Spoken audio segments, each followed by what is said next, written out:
আচ্ছা, নেক্সট আমরা যে সর্টিং অ্যালগরিদমটা দেখবো সেটা হচ্ছে মার্জ সর্ট। ঠিক আছে, সো মার্জ সর্ট দেখার আগে আমাদের একটা টপিক বুঝতে হবে, সেটা হচ্ছে divide and conquer. So divide and conquer কোনো অ্যালগরিদমও না, অথবা কোনো ডেটা স্ট্রাকচারও না।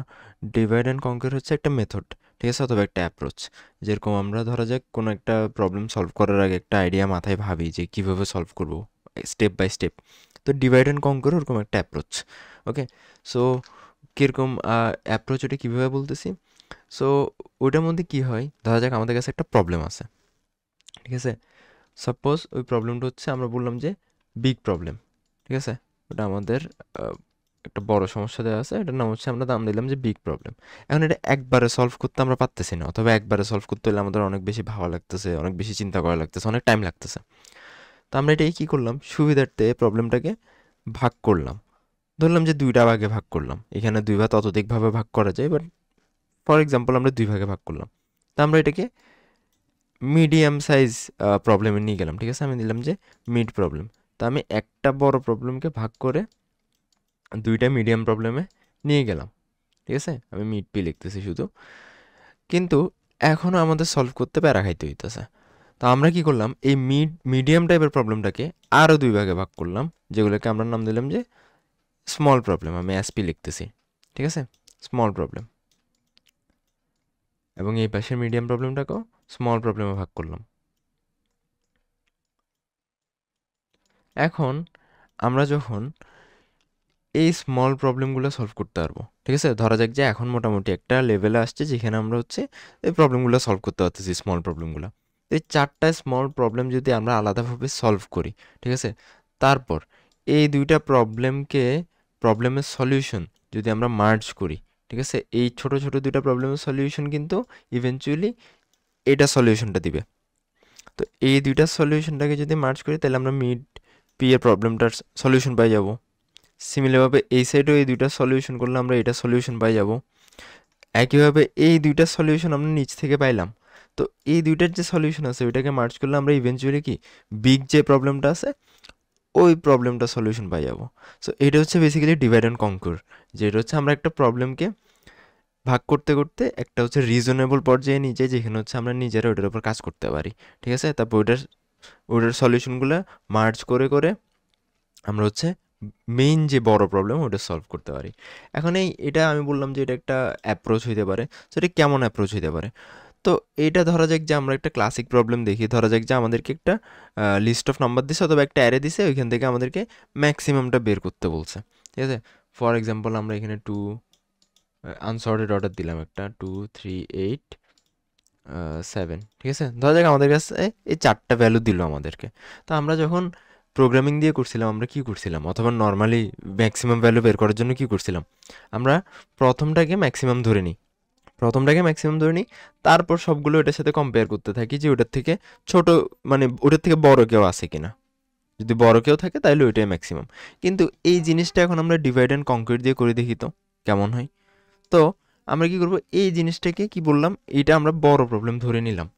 বড় প্রবলেম ধরে নিয়ে এটাকে এবার আমরা রিজনেবল পর্যায়ে ছোট ছোট আকারে ভাগ করব।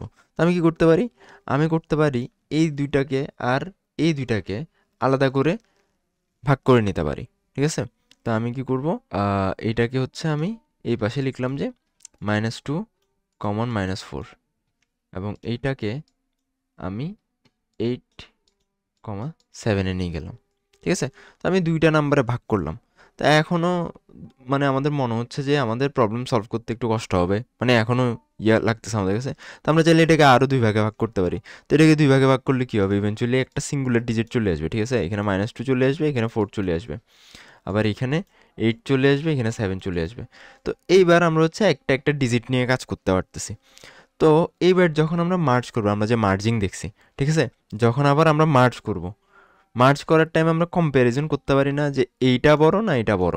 যেটা বড় ওইটা হবে এইটার সলিউশন, এই দুইটার মধ্যে যেটা বড় ওইটা হবে আমাদের এই মিডিয়াম প্রবলেমটার সলিউশন।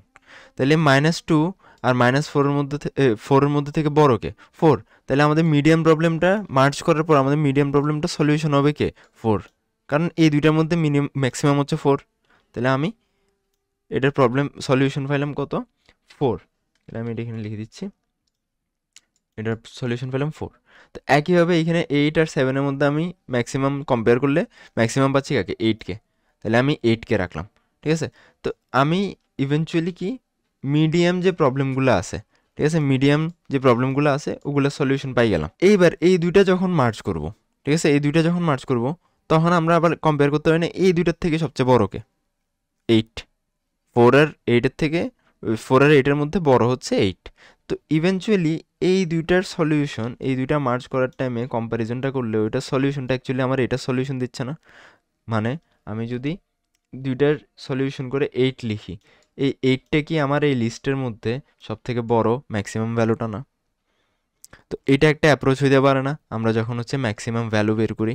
তো আমরা আগে কি করতাম, একটা ধরে ওটার সাথে সবগুলো কম্পেয়ার করতাম এভাবে এভাবে, কিন্তু এখন আমরা যে অ্যাপ্রোচে গেছি আমরা কি করছি, ওটাকে মাঝখান দিয়ে ভাগ করে দিছি, এটাকে আলাদা করে সলভ করছি, এটাকে আলাদা করে সলভ করছি। ওইখান থেকে সলভ করে ওদের সলিউশনগুলো মার্চ করতে করতে যখন উপর আসছে আমরা ইভেনচুয়ালি বড় প্রবলেমটার সলিউশন পাই গেছি। So this is actually divide and conquer. Divide and কনকিউরটা কেন আমাদের merge sort important? Because merge sort অ্যালগোরিদমটা এই ডিভাইড অ্যান্ড কনকিউর রুল দিয়ে কাজ করে। আমরা যদি এইখানে দেখি এক্স্যাক্ট সেম জিনিসটাই এখানে হয়েছে। এখানে আমাদেরকে একটা অ্যারে দেওয়া আছে, ঠিক আছে। আমরা এখানে দেখি একটু, আমাদেরকে একটা অ্যারে দেওয়া আছে 38, 27, 43, 3, 9, 82, 10, ঠিক আছে। আমি আরেকবার বলতেছি, মার্চ সর্ট আমাদের ফাইনালের জন্য খুবই ইম্পর্টেন্ট। এটার অ্যালগোরিদমিক নোটেশন অথবা কোড তেমন একটা লাগে না আমাদের, বাট এই যে পাসগুলো আসতেছে, এই যে আমাদেরকে দেখাইতে হইতেছে যে কীভাবে এটা ডিভাইড করে কীভাবে ভ্যালুগুলো আবার কনকিউর করতেছে, ঠিক আছে, এই জিনিসটা হচ্ছে আমাদের ইম্পর্টেন্ট, এটা আমাদের লাগবে, এটা আমাদেরকে বুঝতে হবে। আমাদের হয়তো কোশ্চেনের মধ্যে একটা অ্যারে দিয়ে দিবে আর বলবে যে এটার উপরে মার্চ সর্ট অ্যাপ্লাই করে পাসগুলো দেখাও এবং হচ্ছে যে সলিউশনটা দেখাও যে সর্ট হয়েছে। তো এই জিনিসটা এখন আমরা দেখি, আমাদের কাছে অ্যারে দেওয়া আছে 38, 27, 43, 3, 9, 82, 10, ওকে। তো এইটা হচ্ছে আমাদের কাছে একটা বড় প্রবলেম পুরোটা সলভ করার জন্য। তো এটাকে আমরা দুই ভাগ করব। তো দুই ভাগ কেমন করবো, এখানে আমরা দেখতেছি কি আছে, 1, 2, 3, 4, 5, 6, 7, 7টা। তো আমরা মিড বের করতে জানি না, mid equals to l plus r, ঠিক আছে, অথবা শুরু থেকে শেষ ভাগ 2 যোগ করে, ঠিক আছে, মানে এল প্লাস আর ডিভাইডেড বাই 2। তো ওইভাবে করলে আমরা যদি এটা কত ধরি, 1 ধরি, এটা যদি 7 ধরি, তাহলে 7 প্লাস 8 ডিভাইডেড বাই 2, তাহলে আমাদের মিড পড়তেছে 4-এ। তো 4 যেটা আছে, তো 4কে আমি এই সাইডে নিয়ে আসলাম, মানে এখান থেকে 4টা ভ্যালুকে আমি এই সাইডে নিয়ে আসলাম, আর বাকি যে রিমেনিং 3টা ভ্যালু আছে ওগুলোকে এই সাইডে নিয়ে আসলাম। তারপরে ওইটাকে আমরা এই 4-এর যে অ্যারেটা আছে এটাকে আবার ভাগ করবো মাঝখান থেকে। তো এটা ভাগ করলে কত, এটা 4, এটা 1, এটা 4, ঠিক আছে, 4 আর 1-এ 5 ভাগ 2, ইভেনচুয়ালি আসবে 2.5, বাট আমাদের 2 2 করে আমরা যদি ইন্টিজারে নিই ভাগ, মানে 2 2 মানে দুইটা এলিমেন্ট করে ভাগ হবে। তো এই ক্ষেত্রে আমাদের কী হয়েছে, আমরা এই দুইটা এলিমেন্ট করে ভাগ করলাম। আমি কিন্তু লেফট সাইডের কথাটা বলতেছি এখনও। তো 38 আর 27 পাইছি, এদিকে 43 আর 3 পাইছি। আমরা এটাকে আবার ভাগ করছি, আবার ভাগ করে আমরা একটা সিঙ্গুলার ভ্যালুতে নিয়ে চলে গেছি, ঠিক আছে, সিঙ্গুলার। এই সাইডেও কিন্তু সিমিলার জিনিস হচ্ছে, 3টা ছিল, 1 আর 3 যোগ করলে যা 2, 2 আর 1 রিমেনিং, আমরা এদিকে 2টা অ্যারে আর একটা ভ্যালু হিসেবে এখানে কি করছি, ভাগ করছি। তারপর সিঙ্গুলার ভ্যালুতে নিয়ে গেছি আবার ভাগ করে করে, ঠিক আছে। এখানে যেহেতু একটা আছে ওটা একটাই সিঙ্গুলার ভ্যালু হিসেবে আছে। এখন এইটুকে যাওয়ার পরে এবার হচ্ছে আমরা মার্চ করা শুরু করব। মার্চ করা শুরু করব মানে কি, এই যে এই দুইটা ভ্যালু হচ্ছে আমরা এইখান থেকে পাইছি, ঠিক আছে না। তো এই দুইটাকে কম্পেয়ার করে, আচ্ছা ওদেরকে শর্ট করে দিলে এই অ্যারেটা হয়ে যাচ্ছে না সর্টেড, এই দুইটাকে শর্ট করে দিলে এই অ্যারেটা শর্টেড হয়ে যাচ্ছে না, এই দুইটাকে শর্ট করলে এই অ্যারেটা শর্ট হয়ে যাচ্ছে। মানে কত হচ্ছে, আমরা একদম ছোট পরিসরে নিয়ে যেয়ে তারপরে শর্ট করতেছি, ঠিক আছে। তো এই জিনিসটা অ্যাকচুয়ালি নিচে করছে। আমরা যদি একটু দেখি নিচে, হ্যাঁ এখানে যদি দেখি, তাইলে হচ্ছে 38 আর 27কে আমরা যখন আবার কি মার্চ করছি, ঠিক আছে, মানে দুইটাতে একদম সিঙ্গুলার ভ্যালুতে চলে গেছে না, আবার যখন ওদেরকে একত্রিত করছি তখন হচ্ছে আমরা কম্প্যারিজন করে শর্ট করে ফেলছি। মানে 27 আর 38-এর মধ্যে যে ছোট সে আগে বসবে, যে বড় সে পরে বসবে, দ্যাটস ইট, এটাই করলাম। এটার ক্ষেত্রেও 43 আর 3-এর মধ্যে যে ছোট সে আগে বসবে, যে বড় সে পরে বসবে। 9 আর 82-র মধ্যে যে ছোট সে আগে বসবে, যে বড় সে পরে বসবে। আর 10টা সিঙ্গুলার ভ্যালু 10-এর মধ্যে থেকে যাচ্ছে। তাহলে আমরা ইভেনচুয়ালি এই যে প্রবলেমটাতে ভাগ করছিলাম, স্মলার প্রবলেম যেটাকে বলতেছি আমরা, ওটা কি এখানে শর্টেড আকারে চলে আসলো না, শর্টের আকারে চলে আসছে। এইবার হচ্ছে এগুলোকে আমরা আবার মার্চ করা শুরু করবো, কারণ এগুলো দুই ভাগ করছি না এখান থেকে। তো এগুলোকে মার্চ করলে 27, 38, 3, 43 এটা যখন আমরা মার্চ করবো তখন শর্ট করে দিব, মানে এখানে সবচেয়ে দুইটার মধ্যে সবচেয়ে ছোট ভ্যালুটা আগে বসবে, ওই যে আমরা মার্জিং যেটা দেখছি অ্যাকচুয়ালি ওইটাই, ছোটোটা আগে বসবে, তারপর হচ্ছে কম্পেয়ার করবে যে এরপরে কোনটা ছোট আছে, 27 ছোট, তারপর হচ্ছে 38, তারপর হচ্ছে 43, মার্চ করে দিছি। সেম একইভাবে এইখানেও 9, 82, 10, তাহলে 9 আগে বসবে, 10 পরে বসবে, 82 লাস্টে বসবে। তাহলে আমাদের কি এই পার্টটাও সলভ হয়ে গেল না, যেটা হচ্ছে ইভেনচুয়ালি এই পার্টটা আমরা যখন ভাগ করছিলাম এই পার্টটা ছিল, কিন্তু এটা যখন আমরা মার্চ করতেছি তখন আমরা হচ্ছে কি শর্ট করে ফেলছি, মিলাই ফেলছি, তাহলে হচ্ছে শর্ট হয়ে গেল। অ্যান্ড দেন লাস্টলি এই দুইটা পার্ট যখন আমরা কি এভাবে মার্চ করব তখন হচ্ছে ওই পার্টগুলো কি সলভ করে মানে শর্ট করে করে কম্পেয়ার করে করে বসাচ্ছি, মানে এখানে সবচেয়ে ছোটোটা আগে বসবে, তারপর হচ্ছে মানে কম্পেয়ার হইতে থাকবে মার্চ করার টাইমে, আমরা মার্জিং যদি বুঝে থাকি তাহলে আমরা বুঝবো যে কম্পেয়ার করে করে এখানে আমরা বসাইলাম জিনিসগুলো। তাহলে কী হলো, আমাদের ইভেনচুয়ালি পুরো অ্যারেটা সর্টেড হয়ে গেল। যেমন আমরা যদি দেখি এখানে এটা দেওয়া ছিল, এটা দেওয়া ছিল, অ্যান্ড আমরা যখন ফাইনালি সবগুলো মার্চ করছি তখন আমাদের একটা সর্টেড অ্যারে চলে আসছে। তো এটা খুবই ইম্পর্টেন্ট আমাদের পরীক্ষার জন্য, আমাদের হচ্ছে কোশ্চেন আসতে পারে যে কোন অ্যালগোরিদমটা স্টেবল অথবা কোন অ্যালগোরিদমটা সোয়াপিং ছাড়া অনেক এফিশিয়েন্ট। যেমন এটাতে কিন্তু আমাদের কোনো সোয়াপিং করা লাগতেছে না, আমরা একদম সিঙ্গুলার ভ্যালুতে চলে যাচ্ছি, তারপর জাস্ট মার্চ করতেছি, কোনটা ছোট ওইটা আগে বসাচ্ছি, কোনটা ছোট ওইটা আগে বসাচ্ছি। এটা কিন্তু আমরা কোনো সোয়াপিং করতেছি না, অথবা একটা একটা ভ্যালুতে গিয়ে চেক করতেছি না তুমি এর থেকে বড় কিনা, তুমি ওর থেকে ছোট কিনা, একটার জন্য পুরোটার সাথে যাচ্ছি না। তো এই জন্য এই অ্যালগোরিদমটার কমপ্লেক্সিটি চলে আসে n log n এর মধ্যে, ঠিক আছে, log n এর মধ্যে। তো এই কমপ্লেক্সিটিটা n স্কোয়ার কমপ্লেক্সিটি থেকে অনেক বেটার। এখানে n log n কি, n হচ্ছে যে আমার নাম্বার অফ এলিমেন্ট, আর log n হচ্ছে যে আমি কতটা ভাগ করতেছি, ঠিক আছে। তো এই কমপ্লেক্সিটিতে যখন চলে আসে তখন এটা অবভিয়াসলি আমার n স্কোয়ার থেকে বেটার। n স্কোয়ারে কী করতে হয়, একটা ভ্যালুর জন্য পুরোটা অ্যারে চেক করতে হয় যদি আমরা সিলেকশন সর্ট অথবা ইনসারশন সর্ট দেখি, ঠিক আছে। বাট এই ক্ষেত্রে সেটা লাগতেছে না, এটা n log n এ চলে যায়। তো এটা হচ্ছে আমাদের more better approach for sorting আর কি। তো মার্চ সর্টটা খুবই ইম্পর্টেন্ট, আমাদের এই জিনিসটা মানে বোঝা খুবই ইম্পর্টেন্ট, কারণ এটা এক্সামে আসে আমাদের, ঠিক আছে। অ্যালগোরিদমিক নোটেশন খুব একটা আসে না, আমি টাইম কনস্ট্রেন্টের কারণে অ্যালগোরিদমিক নোটেশনটা বুঝাচ্ছি না, বাট যদি কেউ চাই এটা দেখে নিতে পারে। আমি কোড দেখাচ্ছি না মার্চ সর্টের, কারণ এটা দেখাতে গেলে অনেক হিউজ হয়ে যাবে আর অনেকগুলো প্যারামিটার হচ্ছে আবার এক্সপ্লেন করতে হবে। বাট আমরা যে মার্জের কোডটা দেখছিলাম কাইন্ড অফ ওইটাই, জাস্ট আমরা দুই ভাগ করে করে রিকার্শনের মাধ্যমে দুই ভাগ করে করে জাস্ট অ্যারেকে দুই পার্ট করে আমরা ওই মার্জের মধ্যে পাঠিয়ে দিচ্ছি সর্ট করার জন্য, ঠিক আছে। That's it. আমি প্রেফার করবো যে এই জিনিসটা ভালো করে দেখে, আর এখানে যে কীভাবে ভাগ করতেছে, কীভাবে আবার মার্জ হচ্ছে, এখানে যে পাস কীভাবে লিখতেছে, এগুলো একটু ভালো করে দেখা, ঠিক আছে। So that's merge sort. তারপরে আমাদের আছে কুইক সর্ট। কুইক সর্টও kind of similar divide and conquer approach, but এটা অত একটা স্টেবল না মার্জ সর্টের মতো। আচ্ছা, তো কুইক সর্ট অ্যালগোরিদম আমাদের তাও কি অ্যালগোরিদমিক নোটেশন অত একটা ইম্পর্টেন্ট না, কোডটাও তো একটা ইম্পর্টেন্ট না, বাট কীভাবে কাজ করে সেটা অনেক বেশি ইম্পর্টেন্ট, আমাদের কোশ্চেন আসতে পারে। সো এগুলার অ্যাকচুয়ালি মার্জ সর্ট আর কুইক সর্টের সিমুলেশনটা খুবই ইম্পর্টেন্ট, ঠিক আছে। হয়তো বলতে পারে যে এই একটা অ্যারে দিয়ে দিবে, ওটাতে অলরেডি সিলেকশন সর্টের জন্য হয়তো অ্যালগোরিদমিক নোটেশন লিখতে বলবে, এরপরে বলবে যে এটাতে যদি কুইক সর্ট অ্যাপ্লাই করো তাহলে কেমন হবে, অথবা মার্জ সর্ট অ্যাপ্লাই করো তাহলে কেমন হবে, সিমুলেট করে দেখাও, অথবা প্রত্যেকটা পাস দেখাও। তো ওই ক্ষেত্রে আমরা রিকার্সিভ যে শর্টগুলো আছে ওগুলার যেই সিমুলেশন অথবা যে প্রত্যেকটা পাস আলাদা আলাদা করে দেখাইতেছি যে কেমন অ্যাপ্লাই হতেছে, ওটা বেশি ইম্পর্টেন্ট। আরেকটা জিনিস, স্যাররা দেখবে না যে আমরা কটুক অ্যালগোরিদমিক নোটেশন পাচ্তেছি অথবা কটুক সিমুলেশনটা পাচ্তেছি, ওনারা দেখবে যে আমরা কনসেপ্টটা বুঝতেছি কিনা, ঠিক আছে। এটা কিন্তু মাস্ট। আমরা যদি যেভাবে করি না কেন, যদি কনসেপ্ট রাইট থাকে তাহলে স্যাররা নাম্বার দিতেই হবে, ঠিক আছে। তো ওটা নিয়ে টেনশন করার কিছু নেই। তো আমরা কুইক শট যেভাবে দেখতেছি, কুইক শট কিন্তু অনেকভাবে অ্যাপ্লাই করা যায়, ঠিক আছে। কুইক শট একটা জিনিস থেকে পিভট, এই পিভটটা অনেকভাবে ধরা যায়, কিন্তু হয়তো এই শিটা একভাবে ধরছে, অন্য আরেকজনের শিটা একভাবে ধরছে, এক এক বইয়ে এক একভাবে ধরছে। তো এমন না যে সবগুলা রং অথবা সবগুলা হচ্ছে যে ভুল, ঠিক আছে, একটা রাইট হবে। এটা হচ্ছে যে মেইন কনসেপ্ট একটা ঠিক থাকলেই হয়েছে। সো এইখানে আমাদের একটা পিভট ধরতে হয়, ঠিক আছে। তো পিভটটা কী জিনিস, পিভটটা হচ্ছে পুরো অ্যারের মধ্যে র্যান্ডম একটা ভ্যালু, ঠিক আছে। র্যান্ডম একটা ভ্যালু আমরা ধরি, র্যান্ডম একদম আউট অফ নোয়ার র্যান্ডম ধরি।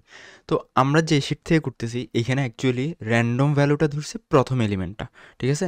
যেমন এটা আমাদেরকে একটা অ্যারে দেওয়া আছে ধরা যাক, এটা আমাদেরকে একটা অ্যারে দেওয়া আছে ধরা যাক, ওই প্রথম এলিমেন্টটাকে র্যান্ডম ধরছে, ঠিক আছে। প্রত্যেকটা পাসের মধ্যে প্রথমটাকে পিভট ধরছে, এই যে র্যান্ডম ধরাটা এটাকে আমরা পিভট বলতেছি। So what is pivot actually? Pivot হচ্ছে যে র্যান্ডম ভ্যালু যেটা বললাম ওইটাই।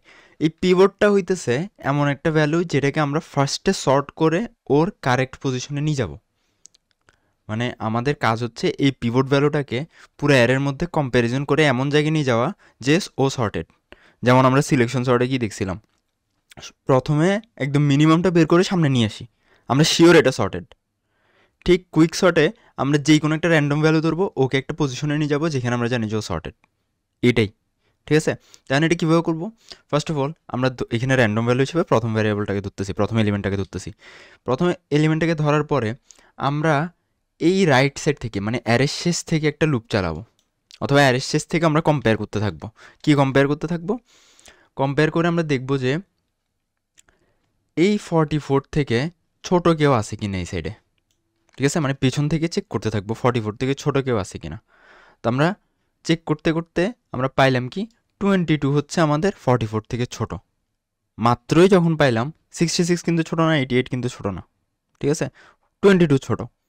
যখন 22কে ছোট পাইছি, আমরা কি করছি, ওদেরকে জায়গা অদল বদল করে দিচ্ছি, সোয়াপ করে দিচ্ছি। আমরা যদি নিচে দেখি যে 22 আগে চলে আসছে আর 44টা 22 এর জায়গায় চলে গেছে। ঠিক আছে, সোয়াপ করে দিলাম। এইবার কাজ এখনও শেষ হয়নি, এটা কিন্তু প্রথম পাসের কথা বলতেছি। 44 হচ্ছে প্রথম পাস, মানে একটা পিভট পয়েন্ট একটা পাস। 44কে ধরলাম, এবার এটাকে সোয়াপ করে দিচ্ছি। এখনও কিন্তু 44 ধরে রাখছি আমরা, এখনও কিন্তু ওর রাইট প্লেসে যায়নি। এবার কি করব, আমরা এতক্ষণ রাইট থেকে চালাইছি না, এবার লেফট থেকে চালাবো লুপটা। 44 থেকে বড় কেউ পাই কিনা, যতক্ষণ বড় কাউকে পাই ততক্ষণ চালাবো। ঠিক আছে, আমরা 44-এর সাথে চেক করতে থাকবো, 22 কি বড় না, 30 কি বড়, 33 কি বড় না, 11 কি বড় না, 55 কি বড়, হ্যাঁ, তাইলে আমরা 55 পাইলাম। এই 44-এর সাথে 55 আবার সোয়াপ করে দিব। আমি আবার বলতেছি, রাইট থেকে আমরা ছোট পাওয়া পর্যন্ত করছি, লেফট থেকে আমরা বড় পাওয়া পর্যন্ত করবো। তারপর সোয়াপ করে দিচ্ছি যে 44 55 জায়গায় আসছে, 55 হচ্ছে 44-এর জায়গায় চলে গেছে। ওকে, এইবার আমাদের যে পিভট পয়েন্টের মূল উদ্দেশ্য হচ্ছে যে কি, আমরা ওই পজিশনটাকে সর্টেড অর্ডারে নিয়ে যাব। মানে ওই পজিশনটা 44 ও যেই জায়গাতে থাকবে ওই জায়গায় চলে যাবে। তো এটা আমরা কেমনে বুঝবো? আমরা খেয়াল করবো যে বাম সাইডে সবগুলা 44 থেকে ছোট কিনা, আর ডান সাইডে সবগুলা 44 থেকে বড় কিনা। যদি এটা আমরা বুঝে যাই, এটা যদি আমরা পাই যাই, তাহলে আমরা মনে করবো কি ও কারেক্ট প্লেসে চলে গেছে। কিন্তু এখনও যদি আমরা দেখি কেন 40 রয়ে গেছে, যেটা হচ্ছে কি 44 থেকে ছোট। সো আমরা এখনও ওকে ঠিক পজিশনে নিতে পারি নাই। তাহলে আমরা এরপরে নিচে কী করবো, আবার কম্পেয়ার করবো। এই যে 44 আমরা লেফট থেকে কম্পেয়ার করছি না, আবার রাইট থেকে কম্পেয়ার করবো।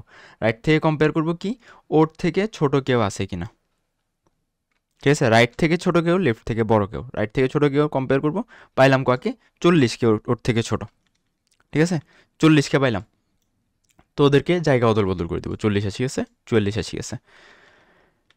এবার আবার হচ্ছে যে আমরা কম্পেয়ার করবো লেফট থেকে, এখনও কিন্তু হয় নাই যে 77 কিন্তু ওর থেকে বড়। তো আবার আমরা লেফট থেকে করবো যে ওর থেকে বড় কেউ আছে কিনা। ওর থেকে বড় কেউ কাকে পাইলাম, 77কে। তো ওদের জায়গা অদল বদল করে দিবে, যে 77 44 এখানে চলে এসছে, 77 এখানে চলে এসছে। তাহলে জায়গা অদল বদল করার পরে আমরা এইবার দেখতেছি, আমরা যে পিভট পয়েন্ট প্রথমে ধরছিলাম, ওটা লেফট সাইডে সবগুলো কি সর্টেড, রাইট সাইডে সবগুলো সর্টেড। মানে কি 44 ওর শর্ট হওয়ার পরে যেই জায়গাতে থাকবে ও ওর রাইট প্লেসে চলে আসছে, শর্টেড অর্ডারে চলে আসছে। এবার আমাদের কাজ কি, তাহলে আমাদের তো 44 আমরা শর্ট করে ফেললাম। তাহলে এবার আমাদের মাথা ঘামাইতে হবে কি, এই পাশের অ্যারেটা নিয়ে আর এই পাশের অ্যারেটা নিয়ে। ঠিক এই পাশের অ্যারেতে আমরা একটা পিভট ধরবো, ঠিক এভাবে কম্পেয়ার করবো।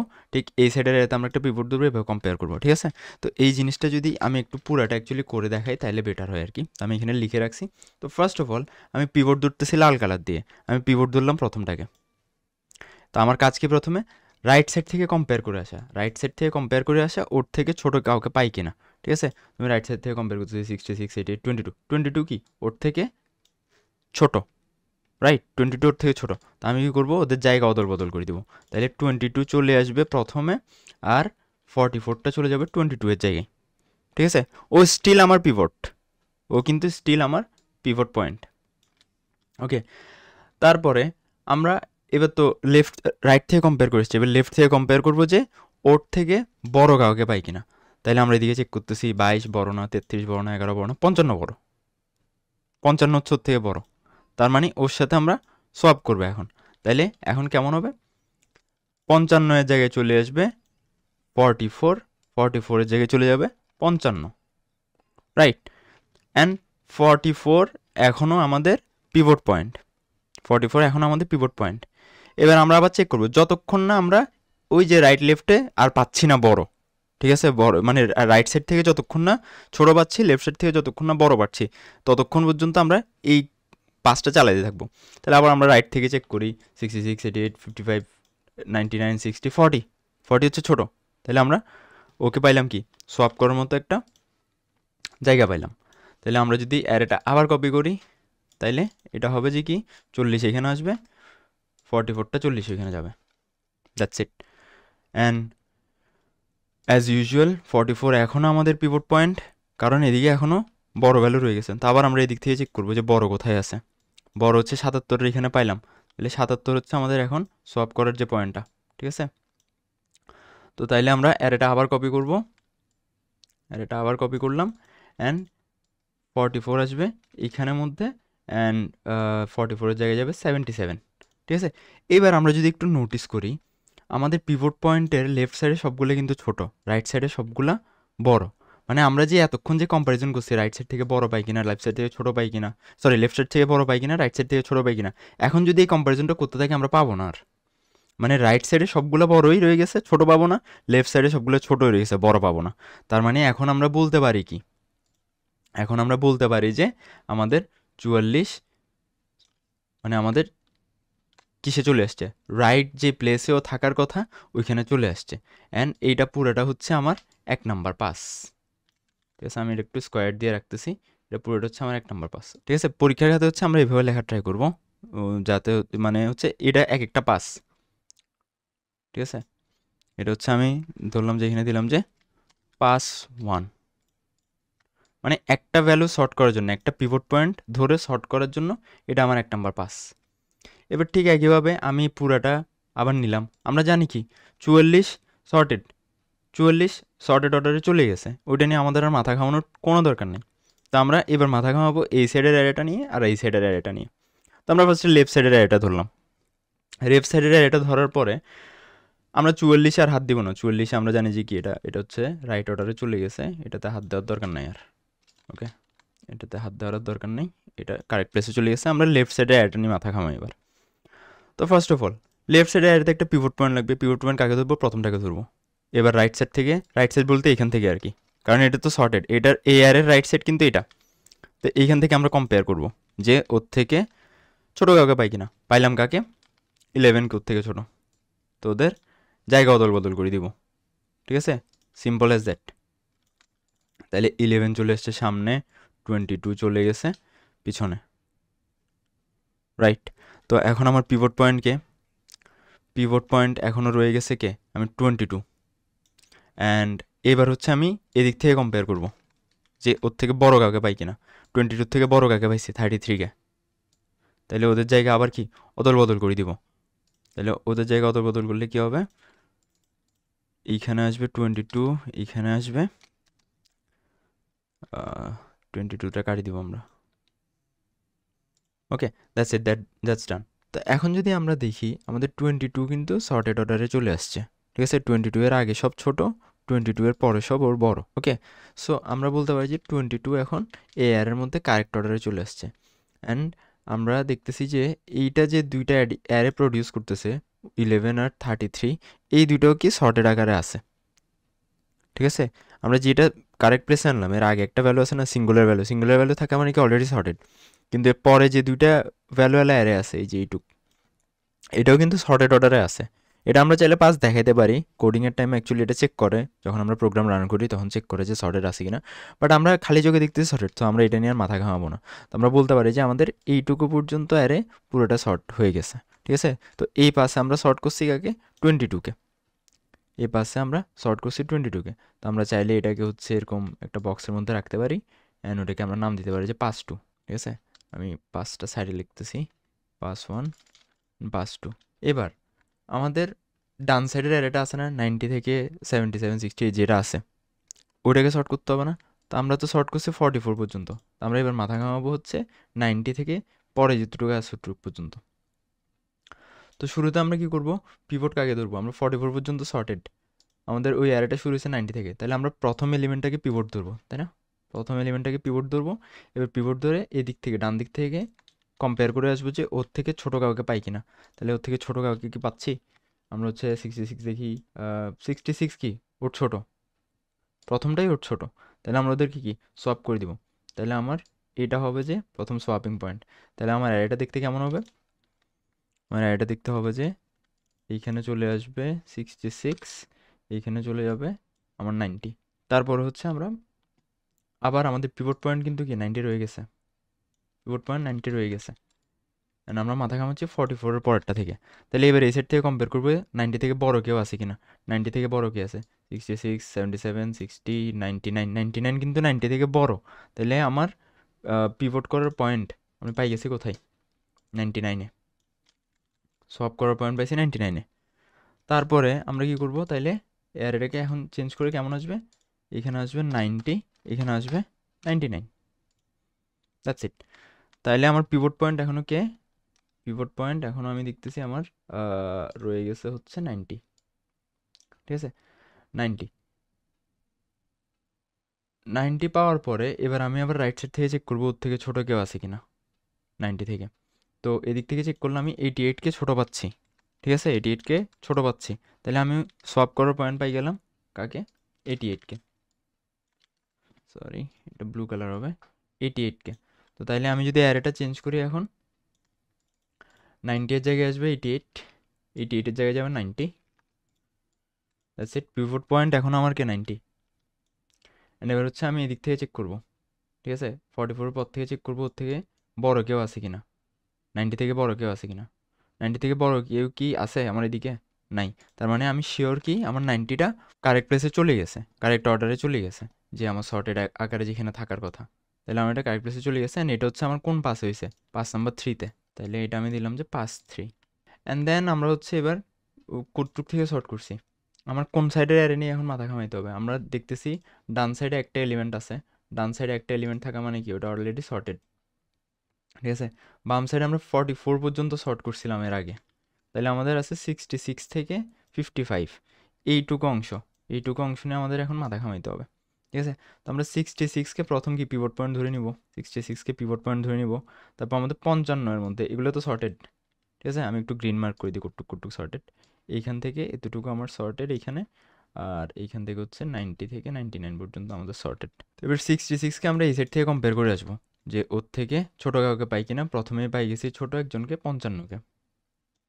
55কে যখন ছোটো পাইছি তখন আমরা হচ্ছে ওকে সলভ করে দিব, 55 আসবে 66-এর জায়গায়, 66 যাবে 55-এর জায়গায়। তাইলে এখনও আমার পিভট পয়েন্টকে, পিভট পয়েন্ট রয়ে গেছে 66।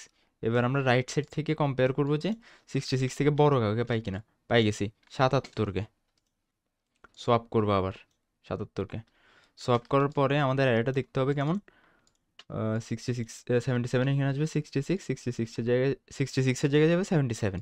সিমিলারলি আমাদের পিভট পয়েন্ট এখনও কিন্তু 66। এবার আমরা এই সাইড থেকে আবার লুপ চালাবো, চালাই দেখবো যে ছোটো কেউ আছে কিনা, পাইছি কাকে, 60কে, 60কে। আমরা কিন্তু লাস্টের দুইটা ভ্যালু ধরবো না, কিন্তু ওগুলো কিন্তু সর্টেড, আমরা চালাচ্ছি এইটুক থেকে, ঠিক আছে, 60কে। তো সোয়াপ করে দিব, সোয়াপ করে দিলে আমরা কি পাচ্ছি, 60 এর জায়গায় 66, 66-এর জায়গায় 60, ওকে। তো এইবার হচ্ছে আমরা চেক করবো যে আমাদের কারেক্ট অর্ডার আসছে কিনা, অথবা আমরা রাইট লেফট থেকে কিছু করতে পারি কিনা, ঠিক আছে। তাহলে আমাদের পিভট পয়েন্ট কী ছিল, পিভট পয়েন্ট ছিল কিন্তু 66, আর আমাদের সর্টেড ছিল কতটুক, সর্টেড ছিল এতটুক থেকে এতটুক, এতটুক থেকে এতটুক। এবার আমরা আবার রাইট থেকে দেখি তো রাইট সাইডে ওর থেকে ছোটো কেউ আছে কিনা, ওর থেকে ছোটো কেউ নেই। লেফটে দেখি তো ওর থেকে বড় কেউ আছে কিনা, ওর থেকে বড় কেউ নেই।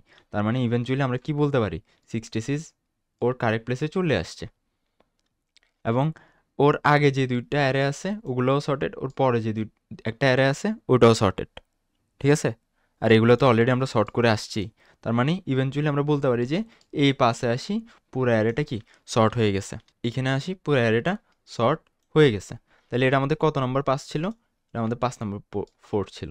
তো আমাদের কোশ্চেনে যদি আসে যে কুইক সর্ট অ্যাপ্লাই করে সিমুলেট করে দেখাইতে, আমরা হচ্ছে এভাবে দেখাবো যে কোনটা কোনটা পিভট ধরতেছি, কীভাবে চেঞ্জ হচ্ছে, কোথায় আসতেছে, এভাবে করে দেখাইলে হচ্ছে আমাদের কি কুইক সর্টের যে কোশ্চেনটা আছে ওটা আমরা আনসার করতে পারবো। That is quicksort basically. এখান থেকে অ্যালগরিদমিক নোটেশন অত একটা আসে না, আর কোডিংয়ের অত একটা প্রয়োজন পড়ে না। আচ্ছা, নেক্সট আমাদের যে টপিকটা সেটা হচ্ছে হ্যাশিং। ওকে, সো হ্যাশিং কি? হ্যাশিং অ্যাকচুয়ালি আমাদের সার্চিংয়ের মধ্যে পড়ে, বেসিক্যালি সার্চিং অ্যান্ড ডেটা মডিফিকেশনের মধ্যে পড়ে। তো হ্যাশিং আমরা যদি সিম্পলি দেখি, এখানে অনেক কিছু বলা আছে, জেনারেল আইডিয়া এরকম এরকম অনেক কিছু বলা আছে, বাট আমাদের তিনটা জিনিস বুঝতে হবে। সেটা হচ্ছে, একটা হচ্ছে হ্যাশ টেবিল, একটা হচ্ছে হ্যাশ ফাংশন, আর একটা হচ্ছে কোলিশন রেজলিউশন স্ট্র্যাটেজি। ঠিক আছে? তো হ্যাশিং মূলত কি? আমি যদি সিম্পল ওয়ার্ডে যদি একটু এক্সপ্লেন করতে চাই, ধরা যাক যে আমাদের কাছে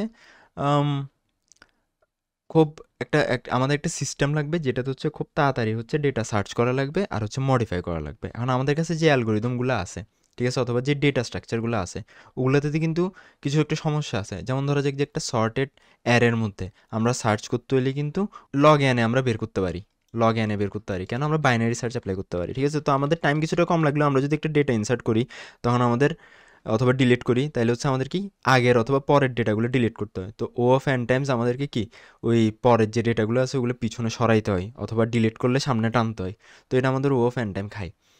তো আমরা যদি সার্চিং অথবা মডিফিকেশন অথবা কিছু খুঁজি, তো ওই ক্ষেত্রে হচ্ছে যে এই সিস্টেমগুলো অনেক হেভি হয়ে যায়। ঠিক আছে? যেমন ধরো যে লিঙ্ক লিস্ট যদি চিন্তা করি, লিঙ্ক লিস্টে কিন্তু বাইনারি সার্চ অ্যাপ্লাই করা যায় না। তো আমাদের সার্চ করতে হলে কি ইভেনচুয়ালি ও অফ এন লাগবেই, মাস্ট। এই ক্ষেত্রে ধরা যাক যে আমাদের কিছু সংখ্যক ডেটা আছে যেগুলোতে আমার খুব ফাস্ট সার্চ করা লাগবে, মডিফিকেশন করা লাগবে, ডিলিট করা লাগবে, ইনসার্ট করা লাগবে। তো ওই ক্ষেত্রে হচ্ছে আমরা হ্যাশিংটা ইউজ করি। হ্যাশিংয়ের one of the most interesting topic হচ্ছে যে আমরা যে ফ্রিকোয়েন্সি অ্যারে টাইপের একটা জিনিস করছিলাম না সি প্লাস প্লাসে, ফ্রিকোয়েন্সি অ্যারে অথবা সিপি যারা করছি, ফ্রিকোয়েন্সি অ্যারেতে কী হয়, আমরা হচ্ছে একটা অ্যারে নিত, ধরা যাক একটা অ্যারে। এখন ওই অ্যারেটার প্রথম ইন্ডেক্সটা জিরোটাকে আমরা নাল ধরি অথবা কিছু ধরি না। তো 1 2 3, ধরা যাক যে এটা 1, এটা 2 3 4 5 ইন্ডেক্সে, ধরা যাক যে এটা হচ্ছে একটা স্কুলের 1 থেকে 5 নাম্বার রুল নাম্বার। ঠিক আছে? 1 থেকে 5 রুল নাম্বার, এবং ওদের ইনফরমেশন, ধরা যাক যে ওদের মার্কস, ঠিক আছে, ম্যাথের মার্কস আমি সেভ করব। তাহলে আমি হচ্ছে এখানে সেভ করতে পারি। তো এখন আমি এটা চাইলে ওদের এই মার্কটা ও অফ 1 টাইমে অ্যাক্সেস করতে পারি। কীভাবে? কারণ আমি হচ্ছে শুধু, ধরা যাক যে এটার নাম যদি আমি অ্যাস দিই, ঠিক আছে, এটার নাম যদি অ্যাস দিই, আমি যদি অ্যাস অফ 2 লিখি, তাহলে আমার 2 নাম্বার রুল যার তার ম্যাথের মার্ক চলে আসবে। আমি অ্যাস অফ 5 লিখলে 5 নাম্বার রুল যার তার ম্যাথের মার্ক চলে আসবে। ঠিক আছে? তো এই অপারেশনটা আমি কিসে করতেছি? ও অফ 1 টাইমে করতেছি, কনস্ট্যান্ট টাইমে করতেছি। আমার কিন্তু লুপ চালাইতে হইতেছে না, কিছু করতে হইতেছে না। তো এটা কি খুব ফাস্ট একটা ওয়ে যে ডেটা খুঁজে বের করার। ঠিক আছে? তো এটা খুব এফিশিয়েন্ট। কিন্তু হোয়াট ইফ আমরা তো 1 থেকে 5 ধরছি, ঠিক আছে, এখন ধরা যাক যে আমাদের একটা কোম্পানি আছে যেটা হচ্ছে অনেক বিশাল বিশাল আইডি, ঠিক আছে, অনেক বিশাল বিশাল আইডি। যেমন ধরা যাক যে আইডিগুলো হচ্ছে 1 থেকে শুরু হয়ে 0001 থেকে শুরু হয়ে, অথবা ধরা যাক যে 001 থেকেও না, ধরা যাক যে 4000 সিরিয়াল থেকে শুরু হয়েছে, 4001 4002 3 এরকম ডট ডট ডট করে আমরা হচ্ছে যে 999-এ চলে গেছি, মানে 4099-এ চলে গেছি। ঠিক আছে? অথবা ধরা যাক যে 5000-এও চলে গেছে, 5000, তারপর 1 2 এরকম করে কন্টিনিউসলি চলতেছে। মানে কি আমার সাইজগুলো বড়, মানে আমার যে ইন্ডেক্সিং করবো, আমার যে আইডিগুলো আছে এগুলো অনেক বড়। তাহলে আমি একটা অ্যারে বানাইতে হবে কীরকম করে? আমার একটা অ্যারে বানাইতে হবে 5000 সাইজের। ঠিক আছে? যেহেতু 5000-এরও বেশি যাচ্ছে, আমার বানাইতে হবে কত? 6000 সাইজের। ঠিক আছে? তো এই 6000 সাইজটা বানাইলে আমরা হচ্ছে অ্যারে অফ 4000-এ যেয়ে থাকবে। ঠিক আছে? এ অফ 4000-এ ওর ইনফরমেশন ইজিলি অ্যাক্সেস করতে পারবো। ঠিক আছে? এ অফ 4000 লিখলে কনস্ট্যান্ট টাইম আমি ইজিলি অ্যাক্সেস করতে পারবো। এটা আমাকে একটা বেনিফিট দিচ্ছে ডাটা সার্চ করার জন্য, মডিফিকেশন করার জন্য। বাট এই যে আমি 6টা 6000 সাইজের অ্যারে বানাচ্ছি, এটা আমার সিস্টেমের মধ্যে কতটুকু জায়গা খাইতেছে না? আমার শুরু হচ্ছে ধরলাম 4000 থেকে, কিন্তু 4000 আগে যে স্পেসগুলো আছে ওগুলো কি কখনো ব্যবহার হবে? আমার হবে না। তো আমার ওই জায়গাগুলো কি ওয়েস্টেজ না? আমি কনস্ট্যান্ট টাইমে বের করার জন্য কিছু আমি একটা সিস্টেম বানাইলাম যে তাড়াতাড়ি ডাটা সার্চ করে বের করতেছি, কিন্তু এতে আমার স্টোরেজ অনেকগুলো হুদাই মানে ওয়েস্ট হচ্ছে। তো এই প্রবলেমটা সলভ করে হচ্ছে হ্যাশিংয়ের মধ্যে আমরা যদি এখানে দেখি, এ হ্যাশ টেবিল, সরি, এখানে হচ্ছে কয়েকটা মেথড আছে এখানে। এই যে হ্যাঁ, আমরা হচ্ছে division hash function method, mid square hash function method, digit folding hash function method use করে হচ্ছে আমরা কি এই প্রবলেমটা সলভ করতে পারি। এখান থেকে মোস্টলি আমাদের যেটা সবচেয়ে বেশি ইম্পর্টেন্ট সেটা হচ্ছে যে ডিভিশন হ্যাশ ফাংশন মেথড, এর থেকে আমাদের কোশ্চেন আসতে পারে। ঠিক আছে? তো এটা খুবই সিম্পল, এত আহামরি ভয়ের কিছু নাই। তো আমরা আগে দেখি যে এটা বোঝার আগে আমরা আগে একটা জিনিস দেখি যে এটা কীভাবে সলভ করতে পারি, ঠিক আছে? তো ধরা যাক আমার কাছে 4000 থেকে 4099 পর্যন্ত আইডি দেওয়া আছে, ঠিক আছে? আইডি দেওয়া আছে। এখন হোয়াট ক্যান আই ডু? ওদের ডেটা স্টোর করার জন্য আমি তো 4000 সাইজের নিতে পারবো না, অ্যারে নিতে পারবো না। তো হোয়াট ইফ আমি ওদেরকে 100 দিয়ে মড করে দিই? ফর এক্সাম্পল আমি যদি 4000কে 100 দিয়ে মড করি, এর 0 আসতেছে। ধরা যাক আমি 4001কে 100 দিয়ে মড করি, 1 আসতেছে। 4101কে যদি 100 দিয়ে মড করি তাহলে আমার 101 আসতেছে। তো এরকম হিসাব করলে আমার কাছে 1000 দিয়ে মড করতেছি আমি, 1000 দিয়ে মড করলে আমার 101 আসতেছে, ঠিক আছে? তো আমি চাইলে এই 4000টা অ্যারে বানানোর জায়গায় আমি শুধু 1000 সাইজের একটা অ্যারে বানাইলে হয়ে যাচ্ছে, অথবা 99 সাইজের একটা অ্যারে বানাইলে হয়ে যাচ্ছে। কারণ কি? কারণ আমি যদি এই 4টাকে বাদ দিয়ে দিই, শুধু এই 3টা ডিজিট নিয়ে কাজ করি, হ্যাঁ, ওই ডিজিটগুলো যদি আমি কি ওইখানের মধ্যে রাখি, জাস্ট ওই ডিজিট ধরা যাক যে আমার কাছে 00 আছে, 00 মানে আমি বুঝবো যে কি 4000, 9999 আছে আমি মনে করবো যেটা 4999, ঠিক আছে? অথবা আমি যদি আরও কমপ্লেক্সিটি কমাতে চাই, আমি 3টা ডিজিটের জায়গায় 2টা ডিজিট নিয়ে কাজ করতে পারি, মানে এটাকে আমি 100 দিয়ে ভাগ করতে পারি। ওকে, 100 দিয়ে ভাগ করে ধরা যাক যে আমি এখানে 1 2, ঠিক আছে? যেমন 4112 জন্য আমার 12 আসতেছে, তো আমি 12 নম্বর ঘরের মধ্যে আমি একটা অ্যারে নিব, ওটার 12 নম্বর ইন্ডেক্সের মধ্যে আমি হচ্ছে কি এটার ইনফরমেশনটা রাখবো, ঠিক আছে? এটার বলতে মানে 4112 এর ইনফরমেশনটা রাখবো। এটাই হচ্ছে বেসিক্যালি হ্যাশ ফাংশনের কাজ। আমি যেটা দেখালাম এটা হচ্ছে ডিভিশন মেথড, ঠিক আছে? তো এটা হচ্ছে হ্যাশ ফাংশন আমাদের, আর কেটা হচ্ছে আমার ওই যে ভ্যালুটা, যে 4000 অথবা 4112 যেটা আমি ধরলাম, এবং ওটাকে আমরা মড করতেছি এম দিয়ে। এখানে এমটা যে কোনো কিছু হতে পারে, আমার ক্ষেত্রে কী হয়েছে 10, ঠিক আছে, অথবা 100 অথবা 1000। তো মোস্টলি এমকে একটা প্রাইম নাম্বার ধরা হয়, ঠিক আছে? প্রাইম নাম্বার কেন ধরা হয় এটা একটা রিজন আছে। প্রাইম নাম্বার দিয়ে ধরলে হচ্ছে যে অনেকগুলো বেনিফিটস আছে, যেমন ধরা যায় যে এটা 0 খুব কম হয়, যেমন গুণ করতে গেলে 0 খুব কম হয়। তারপর হচ্ছে প্রাইম নাম্বার দিয়ে ধরলে আমাদের কলিশনটা কম হয়, এটসেট্রা এটসেট্রা, অনেকগুলো মেথড আছে। বাট এখানে আমরা এমকে যে কোনো কিছু, আমাদের মতো যে কোনো কিছু একটা ধরতে পারবো, ঠিক আছে? তো আমি আমার ক্ষেত্রে 10 দিয়ে ভাগ করলাম, ধরলাম আর কি। তো এটা হচ্ছে 0 ইন্ডেক্স থেকে যদি আমরা করতে চাই, আর যদি 0 ইন্ডেক্স করতে না চাই +1 দিয়ে আমরা করতেছি, ঠিক আছে? মানে এটা হচ্ছে ধরা যাক যে আমি যদি কে মড 4000কে যদি মড করি 10 দিয়ে, তাহলে হচ্ছে আমার 0 আসবে। তো 0টাকে আমি না ধরার জন্য আমি +1 করতে পারি, ঠিক আছে? তো এটা হচ্ছে হ্যাশ ফাংশন, যেভাবে হচ্ছে আমরা একটা হ্যাশ ফাংশন জেনারেট করি। তারপর মিড স্কোয়ারের মধ্যে মিড স্কোয়ার হচ্ছে ডিফারেন্ট একটা মেথড। ওটা হচ্ছে যে কী করে, ধরা যাক যে আমার কাছে একটা ডেটা আছে, ধরা যাক যে 4000, এটাকে হচ্ছে ওই স্কোয়ার করে দেয়। তো 4000কে যদি আমি স্কোয়ার করি, ঠিক আছে, ধরা যাক যে আমি 4000কে যদি স্কোয়ার করি, আমার কাছে হিউজ একটা নাম্বার আসে। আচ্ছা, এটা করলে 0 চলে আসতেছে, একটা প্রবলেম মিড স্কোয়ার মেথডের। ধরা যাক যে আমি 4120 অথবা 120, ঠিক আছে, এই নাম্বারটা পাইলাম।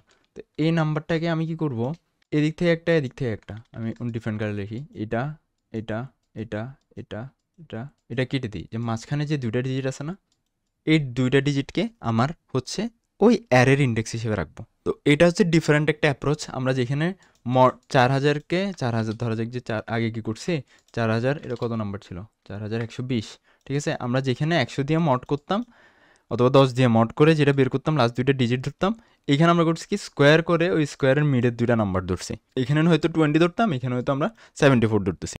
তো ডিফারেন্ট একটা অ্যাপ্রোচ আর কি ওই পজিশন বের করার জন্য।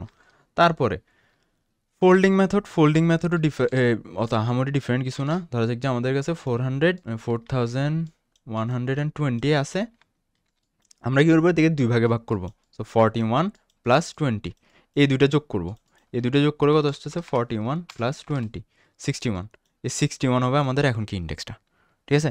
তো এটা ডিফারেন্ট, এক একটা ডিফারেন্ট অ্যাপ্রোচ। যেমন এটা যদি আবার বেশি হয়ে যায়, যেমন ধরা যাক যে 480 হয়ে যায়, তাহলে আমাদের কত চলে আসবে, 2টা যোগ করলে 41 + 80 আসবে না? তো এই ক্ষেত্রে আমাদের চলে আসবে কিন্তু 121। তো আমরা 121 আবার নিব না, কারণ আমাদের 100 ধরলাম যে আমাদের 100 সাইজের বেশি আরে আমরা নিবই না, তখন হচ্ছে আবার কি এটা কাটিয়ে দিতে হবে, আমরা শুধু 21 নিব। ওকে, সো এগুলো হচ্ছে এক একটা ডিফারেন্ট অ্যাপ্রোচ আমরা কীভাবে হচ্ছে যে হ্যাশ ফাংশনটা জেনারেট করতে পারি, ঠিক আছে? একটা হচ্ছে ডিভিশন, একটা হচ্ছে মিড স্কোয়ার, একটা হচ্ছে ফোল্ডিং, এগুলো হচ্ছে এক একটা মেথড। ওকে, অ্যান্ড তো এই হ্যাশ ফাংশনটা তো আমরা জেনারেট করলাম, বুঝলাম যে আমাদের মধ্যে আমরা এই করতে পারলাম, বাট এখানে কিছু প্রবলেম দেখা দেয়। সে প্রবলেমটা কি? প্রবলেমটা হচ্ছে কলিশন। কলিশন কী জিনিস? সো আমি একটু ছোট এক্সাম্পল নিই, আমি বেশি বড় এক্সাম্পল নিয়ে ফেলছি। ধরা যাক যে আমাদেরকে 1 থেকে 100 পর্যন্ত ধরলাম যে নাম্বার স্টোর করতে দিছে, এবং আমরা ওটা স্টোর করব 1 থেকে 100 পর্যন্ত, কিন্তু 10টা নাম্বার স্টোর করতে দিছে, ঠিক আছে? 1 থেকে 100 পর্যন্ত 10টা নাম্বার, যে কোনো 10টা নাম্বার স্টোর করতে দিছে আমাদেরকে, এবং আমরা ওটা স্টোর করব 10 সাইজের একটা অ্যারের মধ্যে, ঠিক আছে? তো 10 সাইজের অ্যারের মধ্যে আমাদের ইন্ডেক্স কী থাকবে? আমি যদি এখানে একটা অ্যারে আঁকি, তো আমার কাছে ইন্ডেক্স থাকবে হচ্ছে যে, ধরলাম এখানে 10টা ইন্ডেক্স আছে। এটা হচ্ছে 0, 1, 2, 3, 4, 5, 6, 7, 8, 9, 10। জাস্ট একটা গাড়ি দিলে হচ্ছে, ঠিক আছে? এটা পুরোটা 9। তো আমার কাছে কয়টা আছে? 10 সাইজের আমার একটা অ্যারে আছে, এবং আমি 1 থেকে 100 পর্যন্ত স্টোর করবো। তো এখন আমি কি করব? আমারে বলেই দিছে যে 10টা নাম্বার থাকবে, নাম্বারগুলো হবে 1 থেকে 100 পর্যন্ত একটা, এবং তুমি ওটাকে খুব যত তাড়াতাড়ি পারো আমাকে সার্চ করে বের করে দিতে হবে নাম্বারগুলো।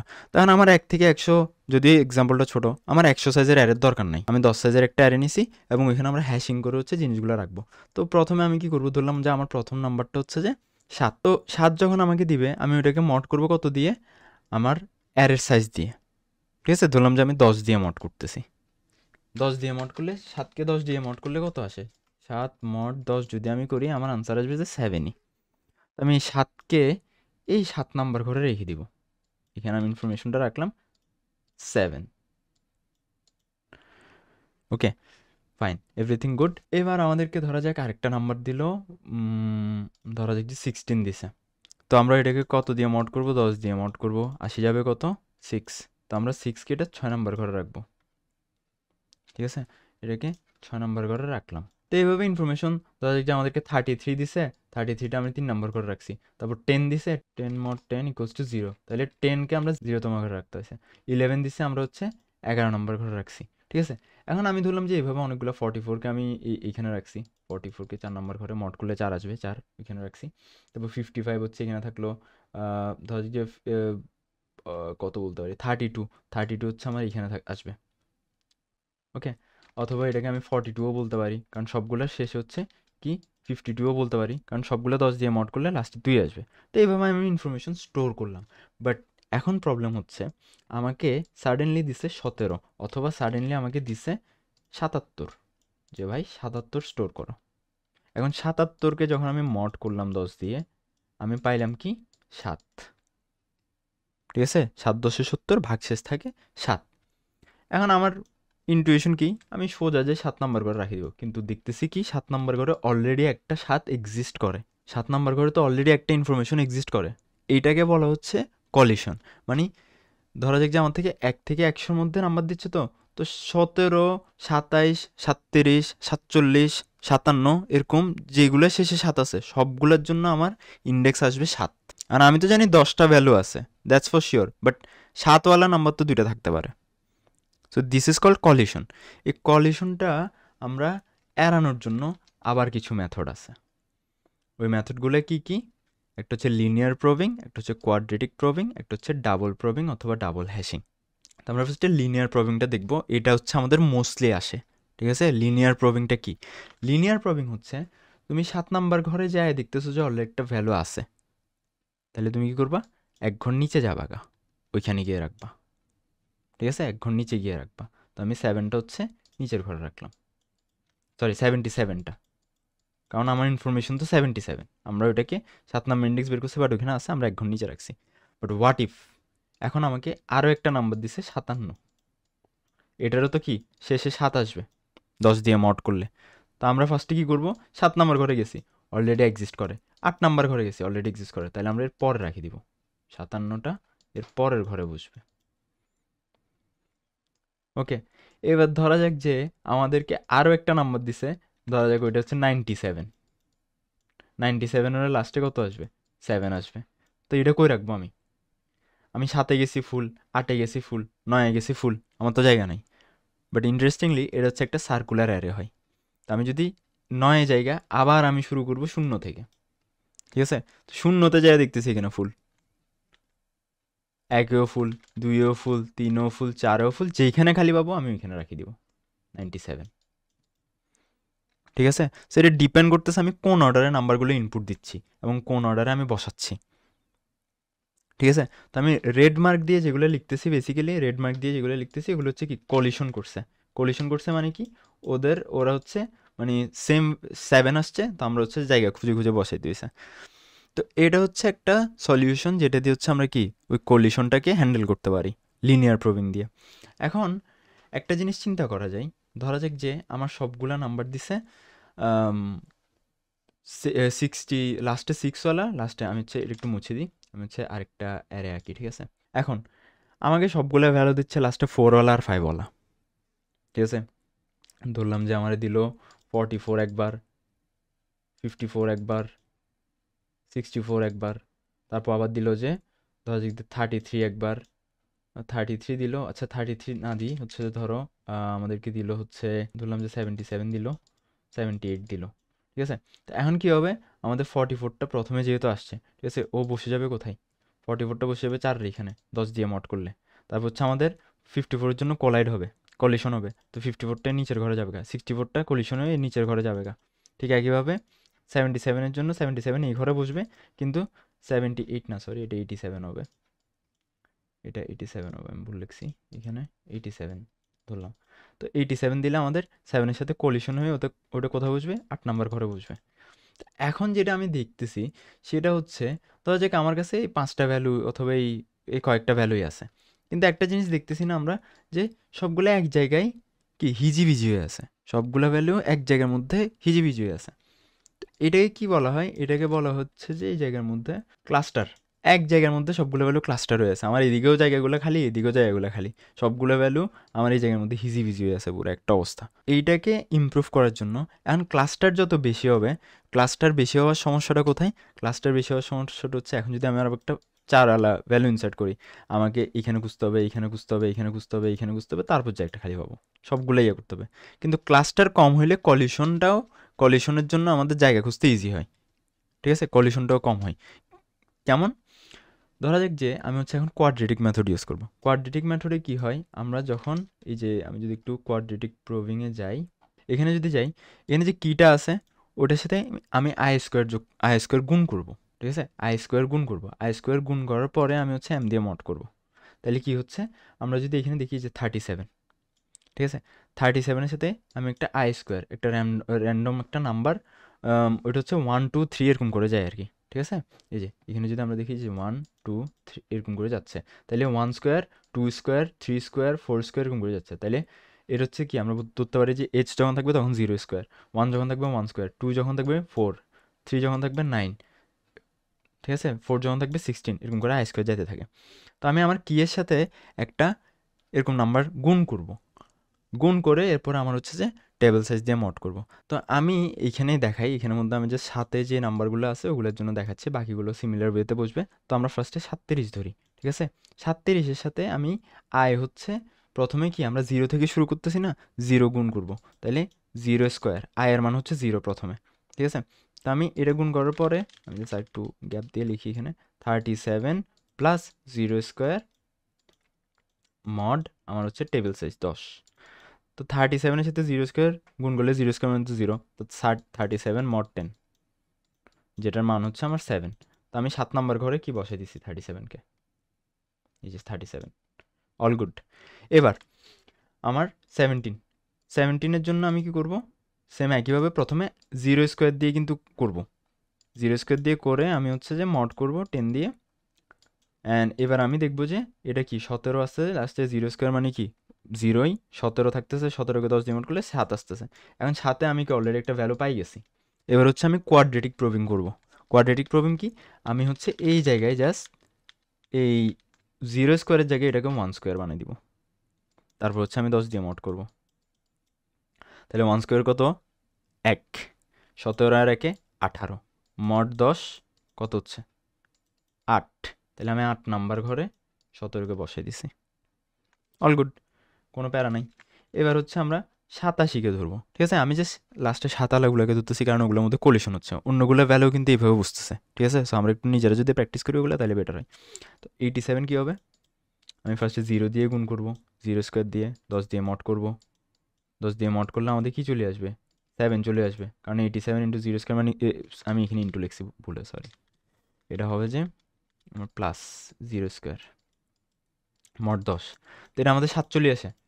তো 7 তো হবে না, 7 যাই অলরেডি আছে, তারপর আমি 0 জায়গায় কী করবো, 1 দিব, 0 জায়গায় 1 স্কোয়ার দিব, 1 স্কোয়ার দিয়ে 10 দিয়ে মড করবো, 1 স্কোয়ার দিলে 88 আসবে, 88 10 দিয়ে মড করলে 8 আসবে, 8-এর মধ্যে অলরেডি ভ্যালু এক্সিস্ট করে, তো আমি কী করবো, আবার 1 বাড়াই দিব, ঠিক আছে, কোয়াড্রেটিক প্রুভিং। এবার 2 স্কোয়ার করলাম, তো 2 স্কোয়ার মান কত, 87 প্লাস 2 স্কোয়ার মানে হচ্ছে 4, তাইলে 91কে আমি যখন 10 দিয়ে মড করব আমার আসবে আনসার 1। তো আমি যদি দেখি আমরা 1-এর মধ্যে অ্যাকচুয়ালি 87টাকে বসাইছি। তো এরপরে যদি আমাদেরকে আরেকটা ভ্যালু দেয়, ধরা যাক যে লাস্টে 7 আলা আর একটা ভ্যালু দিছে, ওটা কি হইতে পারে, ধরা যাক আমাদেরকে এবার 57 দিল, তো আমরা 2 স্কোয়ার পর্যন্ত করে ফেলছি, 2 স্কোয়ার পর্যন্ত সবগুলো ঘর বরাদ্দ করা, তাহলে আমরা এটার সাথে 3 স্কোয়ার গুণ করব, 3 স্কোয়ার গুণ করার পরে কী হবে, 9 আসবে, ঠিক আছে, আমি গুণ কেন করতেছি, এটা যোগ হবে, সরি, 3 স্কোয়ার, তাহলে 9 আসবে, 57 আর 9-এ যদি আমি যোগ করি তাহলে 57 প্লাস 9 আমার আসতেছে 66, 66কে আমি যখন 10 দিয়ে মড করব আমার আসবে 6, তাহলে আমার ওটা 6 নম্বর ঘরে 57টা বসবে। সো এটা হচ্ছে কোয়াড্রেটিক প্রুভিং, ঠিক আছে। তো এটা নর্মালি কোশ্চেন আসতে পারে যে কোয়াড্রেটিক প্রুভিং কীভাবে কাজ করে, অথবা চাইলে কোশ্চেন দিতে পারে, ঠিক আছে। তারপর হচ্ছে আরেকটা আছে আমার ক্লোজড হ্যাশিং বা ওপেন অ্যাড্রেসিং, এগুলো হচ্ছে, আচ্ছা আমি একটা জিনিস মিস করছি, এই জিনিসগুলোকে বলা হয় যে ক্লোজ হ্যাশিং। ক্লোজ হ্যাশিং কেন বলা হয়, আমার ভ্যালু দুটো কোলাইড করছে, ঠিক আছে, 7 7 7 7 আসিই যাচ্ছে, তো আমি কি করতেছি, তাও জোর করে ওগুলোকে একটা অ্যারের মধ্যে ঢুকাইতেছি, একবার হয় কি লিনিয়ার প্রুভিং করতেছি, এক ঘর সামনে বসাও, নাহলে হচ্ছে কোয়াড্রেটিক প্রুভিং করতেছি, না হলে হচ্ছে ডাবল হ্যাশিং করতেছি, আমি একটা অ্যারের মধ্যে সীমাবদ্ধ রাখতেছি, এই জন্য এটাকে বলা হয় যে ক্লোজড হ্যাশিং। ওপেন অ্যাড্রেসিং কি, সরি, ক্লোজড হ্যাশিং অথবা ওপেন অ্যাড্রেসিং, ঠিক আছে। আরেকটা আছে আমাদের ওপেন হ্যাশিং, ওটা আমরা সামনে দেখবো, ওপেন হ্যাশিংটা ইজি, ওটাতে আমারই কিছু নেই। তো ডাবল হ্যাশিংয়ে কী হচ্ছে, ডাবল হ্যাশিংয়ের মধ্যে আমরা ফার্স্টে কে টেবিল সাইজ দিয়ে মড করি, যদি মড করে দেখি যে অলরেডি এখানে একটা ভ্যালু এক্সিস্ট করে, তাহলে হচ্ছে আমরা একটা প্রাইম নাম্বার থেকে ওটার আরেকটা মানে ডিফারেন্ট একটা H2 ধরি আর কি, ঠিক আছে, ডিফারেন্ট একটা H2 ধরি, তো ওইটা দিয়ে হচ্ছে আমরা যোগ করে পরে টেবিল সাইজ দিয়ে মড করি। এটা হচ্ছে আমরা একটু নিজেরা দেখে নিব, এখানে হচ্ছে যদি আমরা দেখি যে 37-এর জন্য এটা প্রথমে বসে গেছে, হচ্ছে 7 খালি ছিল, 7-এর ওখানে বসে গেছে। এবার যদি আমরা ধরা যাক আরেকটা 7 আলা দেখি যে 17, ঠিক আছে, তো 17টা আমরা কোথায় বসাবো, 17টা আমরা কোথায় বসাতে পারি, আমরা যদি একটু দেখি এখানের মধ্যে আমরা কে হচ্ছে 10 ধরবো, তাহলে আমরা অলরেডি 17-এর জন্য অলরেডি এখানে একটা এক্সিস্ট করতেছে কত, 37, তো আমরা তো 17কে এখানে বসাতে পারি না, তাহলে এবার আমরা কি করব, ফার্স্টে 17কে মড করে আমরা পাইছি কত 7, এবার আমরা সেকেন্ড একটা কি ধরবো, ঠিক আছে, বাই দ্য ওয়ে এগুলোকে কি বলা হয়, যেটা হচ্ছে আমরা হ্যাশ টেবিল দিয়ে বানাচ্ছি, ঠিক আছে, কি হচ্ছে আমাদের অ্যাকচুয়াল ভ্যালুটা, 17টা হচ্ছে কি আমাদের, তো এবার আমরা হচ্ছে কে মড 10 করব। এখন কে হচ্ছে আমাদের কি, তাহলে এর ভ্যালু কত হইতে পারে, এর ভ্যালু আমরা ধরলাম যে একটা প্রাইম নাম্বার, ঠিক আছে, এর ভ্যালু ধরলাম যে একটা প্রাইম নাম্বার, যেটা হচ্ছে একটা প্রাইম নাম্বার আমি কত 7, ঠিক আছে 7, তো আমরা 17কে একটা প্রাইম নাম্বার থেকে, সরি 7 থেকে তো আগে না, মাইনাস কে আমাদের কি মড কত আবার 7, তো 17কে যদি আমরা 7 দিয়ে মড করি, 7 দুগুণ 14 মড করি আমার 3 আসবে, তাহলে 7 - 3, ঠিক আছে, 7 থেকে 3 গেলে কত 4, তাহলে আমাদের এই 17-এর ভ্যালুটা আমরা এই 4 ঘরে ইনসার্ট করতে পারি, যেটা হচ্ছে আমরা কি ডাবল হ্যাশিং করলাম মাত্র। এই যে এর মান 7 ধরতে হবে এমন কোনো কথা নেই, এর মান আমরা যে কোনো কিছু, তো আমি এখানে ভুলে 10 লিখে ফেলছিলাম ফার্স্টে, এটা 7 হইতে পারে, যে কোনো একটা প্রাইম নাম্বার, ঠিক আছে, যে কোনো একটা প্রাইম নাম্বার যেটা আমার ধরা যায় যে টেবিল সাইজ থেকে ছোট, টেবিল সাইজ থেকে বড় হলে কী হবে, আমাদের টেবিল সাইজের বড় ভ্যালু চলে আসবে, তো ওটা আমরা কই বসাবো, টেবিল সাইজ থেকে ছোট আমরা একটা আবার এখানের সাথে আমরা একটা আয়ও গুণ করতে পারি, গুণ করতে পারি মানে কি, আমরা হচ্ছে যে 0 1 2 3 গুণ করতে পারি, যে একই প্রাইম নাম্বার দিয়ে ভাগ করলে একই যদি ভ্যালু চলে আসে তাহলে হচ্ছে ওটার সাথে আবার 1 গুণ 2 গুণ 3 গুণ এরকম করে হচ্ছে আমরা ভ্যালুটা করতে পারি। এক্সটেন্ড করতে পারি। তো ডাবল হ্যাশিংয়ের মেথড হচ্ছে এটা। আমি হয়তো কিছু জায়গায় একটু ওভারলি এক্সপ্লেন করে ফেলছি, যেগুলো হচ্ছে কমপ্লিকেটেড লাগতে পারে। তবে আমরা যদি একটু নিচ থেকে দেখি তাহলে একটু বেটার হয় আর কি এই জিনিসটা। হ্যাশিং হচ্ছে অত এই জিনিসগুলো অত একটা ইম্পর্টেন্ট না। আমাদের মোস্ট ইম্পর্টেন্ট যেটা সেটা হচ্ছে আমরা লিনিয়ার প্রবিং আর হচ্ছে যে যেই ডিভিশন ইয়েটা দেখছিলাম, ডিভিশন মেথডটা দেখছিলাম, এই দুটো ইম্পর্টেন্ট। এই দুটো থেকে কোশ্চেন আসতে পারে, একটা কোশ্চেন দেওয়া হয় 3 অথবা 4 নম্বরে, ঠিক আছে। তো আমরা হচ্ছে ডিভিশন মেথডটা আর হচ্ছে লিনিয়ার প্রবিংটা একটু ভালো করে দেখলে হবে। আর হচ্ছে অন্য অন্যগুলো ইনফরমেশন জেনে রাখা ভালো, যেমন কোয়াড্রেটিক কীভাবে কাজ করে, ডাবল হ্যাশিং কীভাবে কাজ করে, ঠিক আছে। So that's hashing. তো লাস্টে আমরা একটা দেখবো যে ওপেন হ্যাশিং অথবা separate chaining. Open hashing separate chaining কিছুই না। আচ্ছা, এখানে একটা থিওরি আছে ডিফারেন্স, এটা একটু আমরা দেখে নিব, নিজেরা একটু দেখে নিব, এটা থিওরি আসতে পারে। ওপেন হ্যাশিং অথবা ক্লোজ হ্যাশিংয়ের মধ্যে ডিফারেন্স, ওকে। এনিওয়ে, এটা আর কিছু না, এটা খুবই সিম্পল। এটা হচ্ছে আমরা যখন এখানে কলিশন হচ্ছে, ঠিক আছে, ক্লোজের মধ্যে আমরা যখন কলিশন হয়, আমরা হচ্ছে লিনিয়ার প্রবিং দিয়ে এক ঘর নিচে যাই, অথবা কোয়াড্রেটিক দিয়ে স্কোয়ার করে এরপরে যাই, অথবা ডাবল হ্যাশিং করে আরেকটা কি আনি এখানের মধ্যে কাহিনী করে হচ্ছে তারপর অন্য একটা ভ্যালুর মধ্যে রাখি। কিন্তু ওপেন হ্যাশিংয়ের মধ্যে জিনিসটা হচ্ছে যে আমাদের একটা অ্যারে থাকবে, ঠিক আছে। তাহলে আমি ইনসার্ট করতেছি 7 7 17 27। তো সবগুলো 7 ধরলাম, এটা হচ্ছে আমার 7 নাম্বার ঘর, সবগুলো 7-এর মধ্যে করতেছে না। তো লিনিয়ার প্রবলেম হলে কি করতাম, আমরা নিচে করতাম, এখানে আসতাম, এখানে আসতাম, এবার বসাইতাম। কিন্তু ওপেন হ্যাশিংয়ে কী হয়, এই 7 একটা আসলে অ্যাড্রেস ক্যারি করে, একটা লিঙ্ক লিস্টের, ঠিক আছে, একটা লিঙ্ক লিস্টের অ্যাড্রেস ক্যারি করে। তো কী করে, এখানের মধ্যে একটা লিঙ্ক লিস্ট ক্রিয়েট করে। তো এই প্রথমে 7 রাখে, তারপর আসছে 17, এখানে আরেকটা লিঙ্ক লিস্ট বানাই, এটা ক্যারি করে কত, 17, তারপর 27 আসছে, ওটার জন্য আরেকটা বানাই, এখানে আসে আমার হচ্ছে 27, ঠিক আছে। তো প্রত্যেকটার জন্য যদি মানে কি কলিশন হয়, ও হচ্ছে একটা লিঙ্ক লিস্ট ক্রিয়েট করে লিঙ্ক লিস্টের মধ্যে ভ্যালুগুলো রাখে, ঠিক আছে, লিঙ্ক লিস্টের মধ্যে ভ্যালুগুলো রাখে। তো আমার হচ্ছে কলিশন ডিটেকশনের জন্য কোয়াড্রেটিক, লিনিয়ার, ডাবল হ্যাশিং ওগুলো আর করতে হয় না। আমি জানি যে আমার 7 নম্বর অ্যাড্রেসে একটা লিঙ্ক লিস্ট আছে, ওই লিঙ্ক লিস্টে জাস্ট ভ্যালুগুলো আমি পুশ করতে থাকতেছি, ঠিক আছে। So that is open hashing. ওইটা হচ্ছে আমার কমপ্লেক্সিটি অনেক কমায়। যেমন এখানে যদি এটা ধরা যায় 5, ঠিক আছে, 5-এর মধ্যে আমার 50টা ভ্যালু দিছে, লাস্টে 5 আসতেছে এরকম। তো আমি সবগুলো হচ্ছে এখানে একটা হিউজ একটা লিঙ্ক লিস্ট বানিয়ে ফেলতে পারবো, ঠিক আছে। তো আমি যদি 5 নাম্বার অ্যাড্রেসে যাই, আমি জানি যে 5 নাম্বার অ্যাড্রেসের লিঙ্ক লিস্টের মধ্যে আমার ওই ভ্যালুটা আছে, ওকে। তো এটা হচ্ছে আমাদের সার্চ কমপ্লেক্সিটি, কিছু ক্ষেত্রে কমায়, কিছু ক্ষেত্রে বাড়ায়, এগুলো হচ্ছে ডিফারেন্স আছে। আমরা নিচের থেকে একটু দেখে নিব, এই যে এইখানে আছে, ঠিক আছে। সো এই থিওরিটা একটু পড়ে নিব। So that is basically hashing. এখান থেকে একটা ম্যাথ দিতে পারে হচ্ছে আমাদের ডিভিশন মেথড দিয়ে আর হচ্ছে লিনিয়ার প্রুভিং দিয়ে। That's it. আমাদের এইখানে হচ্ছে সর্টিং আর সার্চিংয়ের যেই সেগমেন্টটা সেটা শেষ হচ্ছে।